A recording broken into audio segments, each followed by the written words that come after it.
बड़ी खबर है, पाकिस्तान ने अपना स्क्वाड अनाउंस कर दिया है एशिया कप और ट्राई नेशन सीरीज के लिए। ना बाबर आजम है, ना मोहम्मद रिजवान है।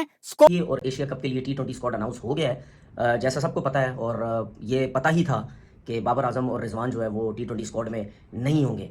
सबसे बड़ा क्वेश्चन जो आपका है कि बाबर रिजवान दोनों स्क्वाड में नहीं है और उनके ना होने की वजह पे बताइए। खासकर माइक हैसन ने वजह बताई है कि बाबर आजम स्क्वाड के अंदर क्यों नहीं है। रिजर्व में भेज देना था।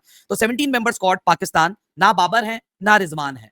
कहानी इनकी फिलवक्त T20 में खत्म है, ताकि वो पता चल जाता। बाकी बिल्कुल बाबर, नसीम और रिजवान पे इनको क्रेडिट जाता है कि इन्होंने टफ फैसला है, क्योंकि पाकिस्तानियों का ये ख्याल है और हिंदुस्तानियों का भी ये ख्याल है कि बाबर जो है वो लार्जर देन लाइफ है, क्राउड पुलर है, उसकी बड़ी खौफनाक बैकिंग है और उसके बगैर, जैसे वो रमीज कहता है, बाबर इज द, वो क्या होता है जनाब, वो क्या है वो, क्राउड पुलर और पता नहीं, is the centre of gravity और he is this and that. बड़ा अच्छा किया पाकिस्तान। सबसे पहले तो भाई मैं अप्रिशिएट करता हूं सलमान अली आगा को, आकिब जावेद को, माइक हैसन को, जिन्होंने ये मुश्किल डिसीजन लिए।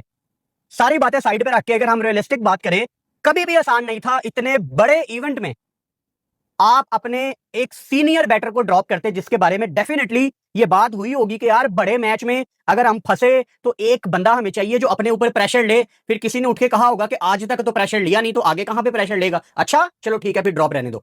कि हमारे लोग ये कहते हैं ना कि जी बाबर और रिजवान की T20 स्क्वाड में वापसी नहीं होनी चाहिए, तो नहीं होनी चाहिए। फिर जीतो एशिया कप, जीतो एशिया कप। फिर मैं भी बोलूँगा एशिया कप जीतो, फिर मैं भी बोलूँगा हाँ यार ठीक है, लड़कों ने बहुत अच्छी परफॉर्मेंस दी है, ओपनर्स बहुत अच्छे थे, मिडल ऑर्डर बहुत अच्छे थे, क्योंकि इन्होंने इंडिया को हराया है, इन्होंने दूसरी टीम को हराया है, सेमीफाइनल जो भी आता है, फाइनल जो भी आता है, ग्रुप में जो भी आता है, ठीक है, इन्होंने उसको हराया है और ये एशिया कप जीते हैं। सलमान आगा वेल डन, पूरी टीम वेल डन। फिर मैं भी बोलूँगा कि हाँ यार एशिया कप बाबर आजम की कप्तानी में भी या बाबर आजम के टाइम पे भी टीम नहीं जीती थी, तो अब मैं इसी टीम को बैक करता हूँ, क्योंकि इस टीम ने एशिया कप जितवाया, जो कि बहुत बड़ी बात है। फिर मैं उस वक्त इस टीम को सपोर्ट करूँगा। और अगर आप लोग ये चाहते हैं कि ये दोनों बाहर हो तो फिर जितवाएं एशिया कप। अगर नहीं जीतेंगे एशिया कप तो इसका मतलब ये है कि आपकी बैटिंग की परफॉर्मेंस भी कुछ नहीं है, आपकी बॉलिंग की परफॉर्मेंस भी कुछ नहीं है। ये वक्त भी था कि जब शुरू उनके नाम से होता था कि बाबर रिजवान, बाकी 13 या 15 खिलाड़ी बाद में होते थे। मगर अब ये है कि सबकी नजरें हैं कि बाबर रिजवान टीम में होंगे या नहीं होंगे। खैर बाबर पर ज्यादा रहा क्योंकि बाबर का जिक्र बहुत रहा। तो जवाब ये है कि बाबर रिजवान दोनों नहीं है। बाबर के ऊपर सवाल उनसे हुआ, माइक हैसन से और आकिब जावेद से भी।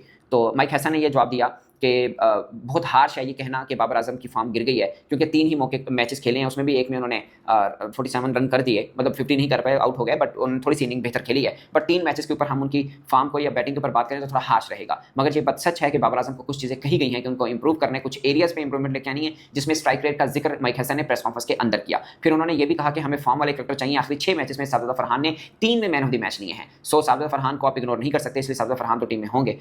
मगर बाबर आजम पाकिस्तान के अच्छे बल्लेबाज हैं, कुछ एरियाज हैं जिस पर बाबर आजम को इंप्रूव करना है, वो इंप्रूवमेंट हो जाती है। तो किसी को भी फॉर्मेट के ऊपर ब्लॉकेज नहीं किया जा सकता। ये माइक हैसन की स्टेटमेंट है अबाउट बाबर आजम, बट सच ये है कि वो ये कहना चाह रही हैं कि भैया कुछ और क्रिकेटर हैं जो बाबर आजम से बेहतर खेल रहे हैं T20 में, इसलिए वो टीम में है और बाबर आजम टीम में नहीं है। ये अल्फाज उन्होंने नहीं कहे, मगर उनका मतलब ये जरूर था, क्योंकि हमेशा हम देखते हैं कि चीफ सेलेक्टर हो, कोच हो या जो भी हो, जब किसी खिलाड़ी को टीम में शामिल नहीं किया जाता, उसके बारे में जब ये बात की जाती है कि कुछ एरियाज में इंप्रूवमेंट लेके आनी है, अच्छा प्लेयर है, बुरा नहीं है, बट दूसरे बेहतर फॉर्म में, तो इसलिए तो इसका मतलब साफ होता है कि भैया आपसे बेहतर अच्छे और खेल रहे हैं, इसलिए वो टीम के अंदर है। आप बड़े नाम जरूर हैं, मगर आपकी फॉर्म बेहतर नहीं चल रही है, इसलिए हमने दूसरों को शामिल किया। इस पर डायरेक्टली बाबर आजम के क्वेश्चन के ऊपर आकिब जावेद ने जवाब नहीं दिया था, मगर उससे पहले वो कह चुके हुए थे कि साइम अच्छे टच में है, फखर जमान पाकिस्तान की वाइट बॉल में सबसे कंसिस्टेंट परफॉर्म कर रहे हैं, साजिद फरहान ने जिस तरह की परफॉर्मेंस दी है, इसलिए ये टॉप ऑर्डर वाले खाने में ये सब नाम शामिल हैं। ये आकिब जावेद ने बोला। और साथ उन्होंने ये भी कहा कि ऑलमोस्ट वही खिलाड़ी हैं जो आप लगातार आपको T20 में खेलते नजर आ रही हैं। वैसे मतलब चेंजेस हुई, बांग्लादेश में हुई, अगर न्यूजीलैंड टूर में देख लें वहाँ चेंज हुई, बांग्लादेश पाकिस्तान खेलने हैं वहाँ चेंज हुई, और अब जब हम वेस्ट इंडीज में खेले, ये 4 सीरीज में चेंजेस हुई हैं।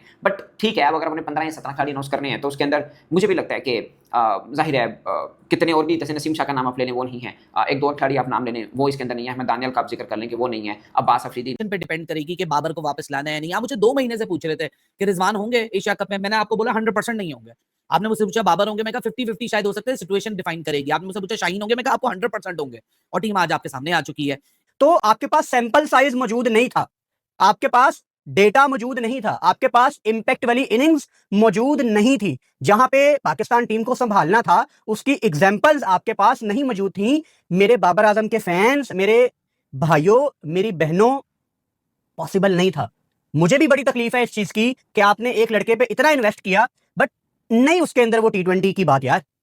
और हमेशा से हम देखते आ रहे हैं कि कोई भी बड़ा इवेंट आता है उससे पहले आप अपने सीनियर लड़कों को वापस ले आते हो, या ऐसे लड़कों को वापस ले आते हो जो कभी हमारे प्लान्स में ही नहीं थे।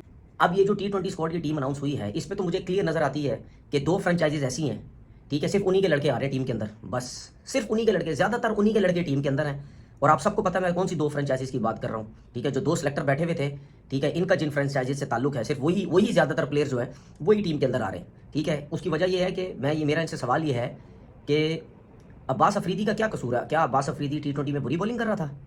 अब्बास अफरीदी टीम में क्यों नहीं है? उसको हटा के वसीम जूनियर को टीम में डाला गया, क्या तीर मारा हुआ जी? क्या इतनी परफॉर्मेंसेज दी हुई है? कुछ प्लेयर्स के लिए परफॉर्मेंस काउंट हो रही है, कुछ प्लेयर के लिए परफॉर्मेंस काउंट नहीं हो रही।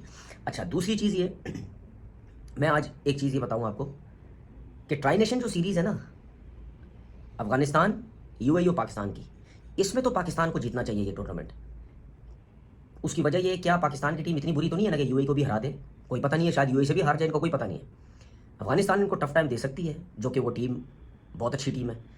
क्या पाकिस्तान की टीम अफगानिस्तान को फाइनल में हरा सकती है? हरा सकती है, लेकिन टफ टाइम देगी, ज़रूर देगी। और बहुत से लोग तो ये सोचेंगे कि यार तनवीर भाई क्या बातें कर रहे हैं, ये जो हमारी टीम है ये अफगानिस्तान के अगेंस्ट भी हार जाएगी। अगर कुछ लोग ये सोचते हैं तो इसका मतलब ये है कि क्या हम ये समझे कि जी ट्राई नेशन सीरीज़ भी हम लोग नहीं जीत सकते। वो जब स्टार्ट होगी 29 तारीख से, फिर हमें आइडिया हो जाएगा। कप्तान वही सलमान आगा जो है कप्तान है, ज़्यादातर वही लड़के हैं। फ़खर जमान टीम में वापस आए हैं। डॉक्टर्स ने बोला था जब ये अनफिट हुए 3 से 4 हफ्ते ये टीम में 3 से 4 हफ्ते से ये उससे पहले फिट नहीं हो सकते, एशिया कप से पहले ये फिट नहीं हो सकते। मुझे नहीं समझ आ रही कि वो कैसे फिट हो रहे हैं, ज़बरदस्ती क्या फिट किया जा रहा है उनको कि आप किसी तरीके से स्क्वाड में आ जाएं, ठीक है। इनका भी ताल्लुक उसी फ्रेंचाइज से, जो 2 फ्रेंचाइजीज की बात कर रहा हूँ। क्या उनको इसीलिए ज़बरदस्ती फिट किया जा रहा है कि बोला ये जा रहा था कि जी अगर फ़खर जमान नहीं है तो बाबर आजम को टीम में लाया जाएगा? तो अगर उनको ज़बरदस्ती फिट किया जा रहा है तो इसका मतलब ये है कि बाबर आजम को प्री प्लान या ज़बरदस्ती तरीके से उसको बस T20 से बाहर करने की कोशिश हो रही है क्रिकेट बोर्ड ने। लेकिन साथ ही अगर आपने साहिबजादा फरहान को रखा है तो आपको हारिस वारिस की मोहसिन इजाज साहब कतन जरूरत नहीं थी। और खुशदिल शाह किस बुनियाद पे आप जो है हुसैन तलत किन आप उसके लिए लेके साथ मुसलसल कैरी कर, मेरा ख्याल है आसिफ अली को अमेरिका से बुलाना चाहिए था। यूएई में उसका रिकॉर्ड भी फिनोमिनल है और आपको जरूरत भी ऐसे प्लेयर की थी जो बीच में मारे। बहुत अच्छा किया, नसीम को नहीं रखा, लेकिन शाहीन, रऊफ, फिर आपने अब्बास अफरीदी, मेरा ख्याल है इन कंडीशंस में बड़ा सुटेबल होता, वसीम जूनियर, अब्बास अफरीदी। और देखिए सलमान मिर्जा की आपने बात की है, मेरा ख्याल है सलमान मिर्जा ने बांग्लादेश के खिलाफ कम से कम इन सारों से बहुत अच्छी परफॉर्मेंस दी थी। उसको वेस्ट इंडीज में होना चाहिए था, उसके साथ ज्यादती हुई है। अब आप देखिएगा सुफियान मुकीम को नहीं खिलाएंगे, ये मिस्त्री स्पिनर खेलेगा, खुशदिल खेलेगा और आगा सलमान जो है ये खेलेंगे। अच्छा, बंदा पूछे नवाज को सिर्फ वेस्ट इंडीज के लिए रखा था, उसकी परफॉर्मेंस इतनी बुरी तो नहीं थी कि आपने नवाज को बाहर कर दिया और ये खुशदिल वगैरह को, हुसैन तलत वगैरह को दोबारा आपने रखा हुआ है। साहिबजादा फरहान बाहर होता ही नहीं था, हारिस अंदर आता ही नहीं था। तो बहुत सारे इफ्स एंड बट्स हैं, बट एक चीज का क्रेडिट जाता है और वो क्रेडिट जाता है बाबर और रिजवान को। इतने प्रेशर के बावजूद अगर इन्होंने बाहर रखा है, चाहिए इसका कोई क्रिकेटिंग उससे ताल्लुक नहीं है, इसका सिर्फ अपनी जो बेइज्जती है ना उससे बचने के लिए कि लोगों ने डंडे लेके चलते गए। बाकी तो उन्होंने फहीम स्टोक्स, इब्रार अहमद, हसन अली, शाहीन शाह, हारिस रऊफ, मोहम्मद हारिस, वो अपने इन्होंने सारे बीच में फहीम स्टोक्स वगैरह सब रख लिए। लेकिन बात यह है बाबर और स्पेशली बाबर, ये बहुत बड़ा फैसला था बाबर को बाहर रखना। और इस पे अगर आप तारीफ ना करें क्रिकेट बोर्ड की या आकिब जावेद की या माइक हसन या आगा सलमान, तो ये हेलो गाइस, जैसे आप सबको पता है एशिया कप के लिए पाकिस्तान की टीम अनाउंस हो चुकी है और उसमें उनका किंग बाबर और रिजवान उनको पाकिस्तान क्रिकेट बोर्ड ने ड्रॉप कर दिया है। तो पाकिस्तान मीडिया कैसे बाबर आजम को टीम में जगह ना मिलने पर रिएक्ट कर रहा है, ये आपने देखा। सबका कहना है कि ये जो बाबर आजम है वो किसी भी बड़े मैच में परफॉर्मेंस नहीं कर पाया, इसलिए पाकिस्तान ने बहुत ही अच्छा डिसीजन लिया है कि इसको टीम से बाहर निकाल दिया है और इसका अब T20 में टीम में वापस आना मुश्किल है। तो आप सबको पता है 2021-22 से बाबर आजम ने एक भी शतक नहीं मारा है और उसका परफॉर्मेंस बहुत ही ज़्यादा नीचे जा चुका है। तो इसलिए पाकिस्तान बोर्ड ने बहुत ही डिसीजन लेते हुए अब बाबर आजम को पाकिस्तान टीम से ड्रॉप कर दिया है और इसके साथ रिजवान को भी T20 टीम से ड्रॉप कर दिया है। तो अब बाबर का T20 टीम में वापसी करना बहुत ही मुश्किल है। उसकी जो वेस्ट इंडीज़ में सीरीज़ हुई है उसमें ODI में भी उसका परफॉर्मेंस अच्छा नहीं रहा। तो देखते हैं कि उसको वर्ल्ड कप 2027 के लिए भी वो टीम में जगह बना पाता है या नहीं। तो ऐसे ही और वीडियो के लिए मेरे चैनल में बने रहें, सब्सक्राइब करें। धन्यवाद।